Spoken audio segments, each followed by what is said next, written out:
All right, so this morning in this sort of presentation, I wanted to tackle a quick topic. A lot of my videos to date have been about buying rental properties, being a landlord, long-term hold, things of that nature. That is money that you can sort of, consider, I don't know, slow and maybe a drip. That drip obviously builds over time and turns in from a drip to a stream to a raging river, but it does take time. I'm not a fool. I do realize that there are individuals, that particular situations, that maybe that is too slow. They don't have the time, the credit, whatever. So I'd be remiss if I didn't highlight there's absolutely another way to make money in real estate. And I just call this making chunk money. Chunk money is basically you do an activity, something happens, and at the end of that, you end up with a chunk of cash. That could be, $5,000, 10, 20, 30, 60, whatever it is. The most common thing that people think about chunk money is a flip. I think flips absolutely produce chunk money. I think I read an article over the weekend that the average flipper in Southern California makes over 100 grand a year per flip. I actually don't think that's all that impressive given they're doing $1 million properties and the like. So I think in a changing market, a lot of flippers are going to go bust. However, there is another way to make chunk money, and that is by being a wholesaler. This is where you go out, find a motivated seller, properties probably not listed. You get a contract signed that includes a clause called and or a signee. Then you run around and find likely a cash buyer who comes in and takes your position, and you get what's called an assignment fee for that. I've worked with wholesalers. I continue to work with them. I think they bring a tremendous amount of value to the business. They are one of my top, partners, and I love everything they bring me when we get a deal done. It works out well, and I'm not jealous of their assignment fee. I've actually rewarded several different wholesalers with with fees of $50,000 and $60,000. So again, it's a great way to get going. So let me talk about this. But before we go into the details, I'd be remiss if I didn't ask you to do me a favor and hit that subscribe button right now. It's the thing that I track to see if I can hit my goal of 1,000 subscribers by the end of the calendar year, which is a short 40 days away or so. So I need your help. If you happen to like this video, please hit the like button. It's the way I can understand whether a video hit the topic or not. And then most importantly, leave a comment. If you are a subscriber, always remember you can leave a question. I am the only individual looking at these comments. I'm a one-man team. So when you leave a question, there's every likelihood that I will include that in my series called Subscriber Questions. To date, I've been able to address all the questions that come in within 24 hours. I typically produce a 3 to 5, maybe 6-minute video to answer a question. So if you have a real estate question, just leave a comment and I will do my best to address it. So making chunk money. Why did this concept come up? Well, Grant Cardone is something when I went out to Fresno and I talked to some younger investors, he has them all mesmerized about not doing a deal until you save $100,000. Now, I think having a savings and reserve account and all of that is great. I think the magic number of 100 grand is probably self-serving because basically what I hear him saying is, don't buy anything yet. Just keep buying my books and trainings and things of that nature. At least that's what I hear. I could be 100% wrong, but that's what sort of goes through my filter. Because $100,000 to get your first deal going is, that's a big number. I mean, frankly, you just think about it. How long would it take you to save $100,000? I've asked some people, and they're like, "Well, I'm 55 and I've never done that." Right? So it can be daunting, and if you can't save $100,000, in a decade, what are you supposed to do? I just think that is that can be stressful. So hence the idea of helping people understand that maybe they can go create some chunk money outside of their day job, right? This is evening activity, weekend activity, and it's something that can really help you get to 100 grand because maybe you can't get there with your day job, but if you do this chunk money, 5 times and you profit 20K each, you can get there. In order to do this, you need to find or create a way to create chunk money, and that's what this PowerPoint's about. Again, it's outside of your job. I repeat, not telling you to quit your job. That would be silly. Make this activity something you do on the side. Call it your side hustle, call it whatever you want. But whatever you do, do not leave your day job. Your day job is paying your bills, so don't do that. The other thing about chunk money is it doesn't come on a schedule. It doesn't show up on the 1st. It doesn't show up on the 15th.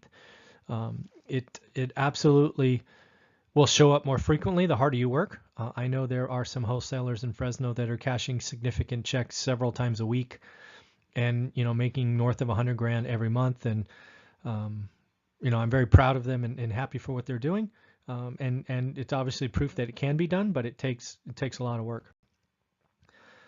The real key when you sort of break down whether you're flipping or wholesaling real estate is you insert yourself between a motivated seller, somebody who wants out, and a cash buyer, somebody who doesn't have the time to research and find these sellers. And then what you make is the spread, right? If you find an asset worth 100 that you sell to someone for 120, you make 20 grand, right? So it's absolutely something to do, but the hard part of this is finding those motivated sellers, because they're not running around with a big sign on their head, or they're not blinking red or anything of that nature. And it takes time and effort and investment and cost, and it's just tough. But if you want to break it down, the best way to make chunk money is to be a magnet for motivated sellers. So the goal is to find someone that doesn't want something, right? Somebody who owns an asset, a property, that just frankly doesn't want to own it anymore. The whole key to this is they maybe want cash, and they know the building can't perform because they can't get a loan. They're time sensitive. Could be lots of things, but the whole idea of chunk money is to get yourself inserted between a motivated seller and a willing and able cash buyer. That's the magic. But there's something I want to be clear about, right? So chunk money, I see people get really excited. They have visions of $60,000 checks. They see the Instagram, they see Facebook, they see people stacking $100 bills and $10,000 bricks, and I just think that's very misleading and not something I ever want to do. So I want you to be very clear. While making chunk money is fun and exciting, it's absolutely a job. There is nobody I've met, even if they're making 7 figures a year, that will say wholesaling or flipping is not a job. It's absolutely a job. It's not. It may be a way to feed long-term wealth, but you are never going to have wealth being a flipper or a wholesaler, right? You just have a very lucrative W-2 job, right? Maybe it's a 1099, whatever you want to call it, but you absolutely have a job. The only way to make chunk money turn into something, and this is why hopefully some of you take this away, is you take every 3rd or 4th chunk and you go buy an asset, right? You use the chunks to save 50 grand, then you go buy an asset, right? So, use your day job to pay your bills, use your chunk money to build your portfolio. I would only, bless investing all the time and energy creating chunk money, which again is absolutely a job. It's a second job, to be clear, so that you can add to your long-term wealth, right? Maybe, you find 4, you sell 3, you keep 1. That kind of stuff. The only way to create long-term wealth is not by selling something within days, weeks, or months. You have to own it and control it long-term to produce cash flow. Let inflation help you. Let tenants pay it off. Being a landlord in one rental at a time is absolutely the path to wealth, because it sort of builds on owning something long-term. And then finally, creating legacy or generational wealth is not done with chunk money, or at least chunk money alone. You need to own stuff and control stuff for decades, right? That's how you change your family's future, change your futures, is via long-term wealth. So what are the keys to finding motivated sellers? First, 99.8% of listings in the MLS are not motivated sellers, right? They're clean properties looking for somebody getting an FHA buyer, and they'll just wait it out, right? When they list in the MLS, they fully know it could take 90 days. I would tell you most clean properties are not motivated sellers, because they have a nice asset. They know that eventually an owner occupant will buy it. If somebody quotes me a Zillow price, it means they're likely not motivated, right? They spent the time, they know what it's worth, they're sort of anchored on that price number, and it just doesn't work. So where does motivation come from? Time pressure, right? I need to move, right? Quality issues. This thing will not finance, right? I'm not going to give you inspections. I know the roof's leaking, I know there's squatters, whatever. Distance, right? My father owned these, my mother owned these for decades. Now they passed on, they gave it to me, but I live in Florida and I don't want to manage anything in Fresno. Squatters or tenant issues. Sometimes you get frustrated landlords and they just give up. They want out. They're like, give me my cash. I don't want to deal with those squatters. And then maybe sometimes you just drive by and find boarded up properties. Either the owner did that, the city did it, code enforcement, you never know.